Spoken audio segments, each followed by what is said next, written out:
A blind veteran faces bikers mocking his daughter. Will a single call save them? Find out on Graceful Valor Stories.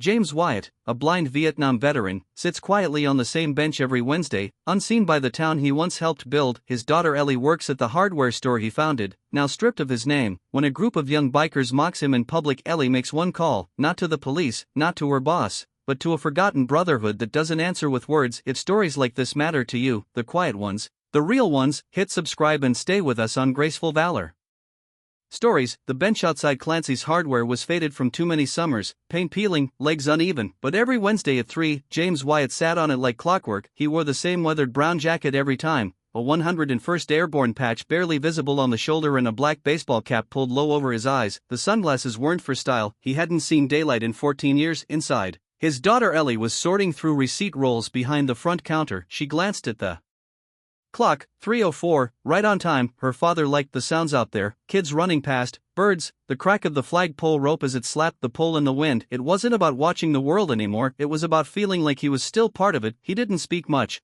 but she didn't need him to. Ellie wiped her hands on her apron and headed toward the front, planning to bring him a bottle of cold water before her break was over. That's when she heard the bikes, not the deep thunder of veterans. These were newer, whiny, high-pitched engines, 4 of them, teenagers in knockoff leather, more style than substance. They parked right in front of her father, loud, deliberate, blocking the bench like it was a joke. She paused behind the window. One of the boys stepped off his bike and exaggerated a limp, mocking James's slow, steady posture. "Hey, old man," he said, loud enough for Ellie to hear, "you forget where your hog's parked, or you just here waiting for your nurse?"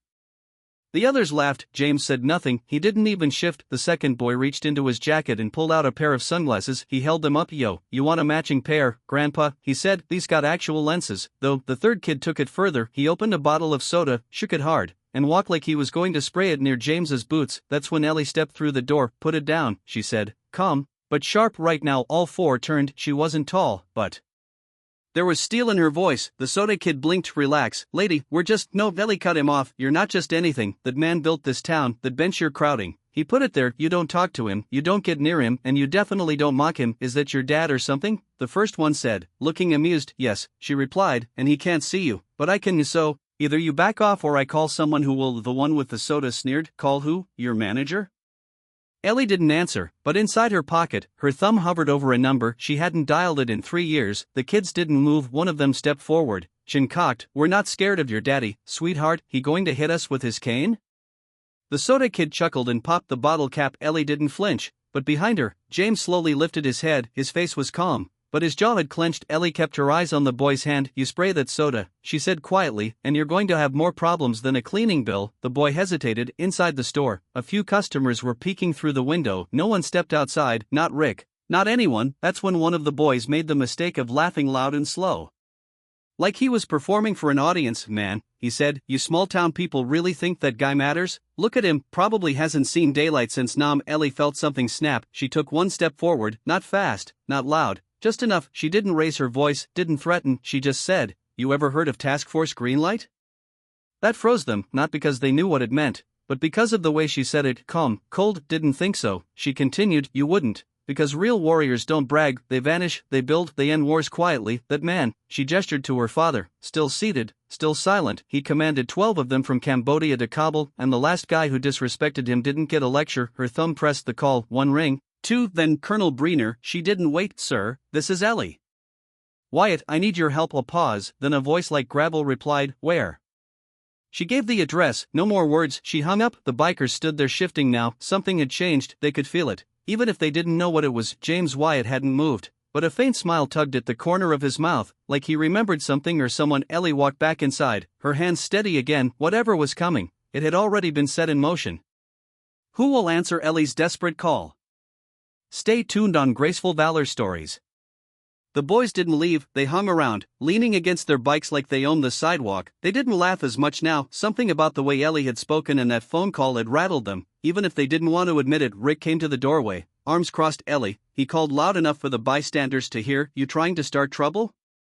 She didn't answer, she just walked past him and dropped her apron on the front desk. I'm taking my break, she said. Calm. Rick looked annoyed. Those kids are customers, they're punks, she replied without turning. He glanced outside and then muttered, you don't want to lose your job over your old man. That was a mistake. Ellie turned back, her voice like stone. That man built this store with his own hands. When the roof collapsed in '92, he was on it in a thunderstorm with a nail gun. When your dad got stuck in the ice storm, he dug his truck out with a flat shovel and brought your whole family soup from our house. Rick opened his mouth, then closed it. Ellie pushed open the door and stepped outside. James hadn't moved. He sat with the quiet stillness of someone used to being unseen, but Ellie knew that behind those glasses, her father was listening to everything, every word, every footstep. Then came the sound, low at first, distant, like thunder rolling in across the plains. One of the kids turned. You hear that? The rumble grew louder. The soda bottle slipped out of the boy's hand and rolled into the gutter. From the far end of the street, a line of motorcycles appeared, not flashy, not nude dark chrome, navy jackets, American flags stitched to their backs. Not one engine was revved. They rolled in silent unity like something rehearsed or remembered. Ellie stepped off the curb, her pulse thudded in her ears, but her face was calm. Rick leaned against the doorway now, arms dropped, mouth slightly open. The lead rider wore no helmet, his white beard split into two long braids, the patch on his back read, Green Light Riders, Recon Unit 12. He stopped in front of James, put one boot down on the pavement, and dismounted without a word. Then he walked slowly to the bench. Ellie watched him lower to one knee beside her father. Master Sergeant Wyatt, the man said quietly, requesting permission to stand watch. Sir. James lifted his chin slightly, nodded once. The biker stood, turned to face the teens. This sidewalk is protected, he said simply, by history and by those who remember. Behind him, more bikes were arriving, dozens, then 100. Every engine cut at the same time, and the town fell silent. It wasn't just the hardware store anymore. By now, every storefront along Main Street had someone standing in the window, squinting out, phone in hand, trying to understand what was unfolding in front of them. From the bakery, Mrs. Lantry stepped out holding a tray of donuts, unsure whether to offer them. From the post office, two clerks stood in the doorway. Even the mayor's SUV slowed at the end of the street, hazard lights blinking. The bikers hadn't moved. They weren't yelling, they weren't revving engines, they were just standing, leather vests, service patches, quiet eyes, facing the direction of that bench. Ellie crouched beside her father, whispered softly, you okay?